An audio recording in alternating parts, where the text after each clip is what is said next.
Diqqat, barchamizga tanish bo'lgan bloger Imona Farmonova farzandining jinsini oshkor qildi.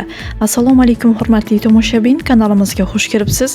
Yurtimizda va jahonda sodir bo'layotgan eng so'nggi va dolzarb xabarlardan doimo birinchilardan bo'lib xabardor bo'lib turishni xohlasangiz, kanalimizga hoziroq podpisatsiya tugmachalarini bosib, videolarimiz davomida bir dona like tugmachasini bosib qoldirishni ham unutmang.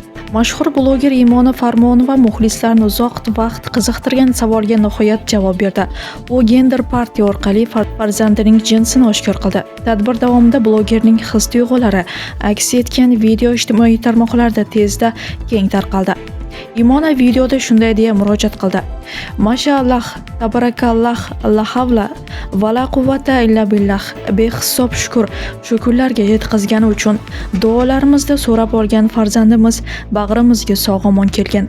Uning samimiy so'zlari va quvonchli onlari minglab izohlar, tabriklar va ezgu tilaklar bilan kutib olindi. Blogerning muxlislari esa farzandiga sog'lik va baxt tilab, oilasiga iliq fikrlar bildirishda davom etishmoqda. Hurmatli tomoshabin, video haqida o'z fikrlaringizni kommentariyalarda yozib qoldirishni unutmang. Kanalimizni yo'qotib qo'ymaslik uchun podpisatsiya tugmachalarini bosib qoldirishni ham yodingizdan chiqarmang.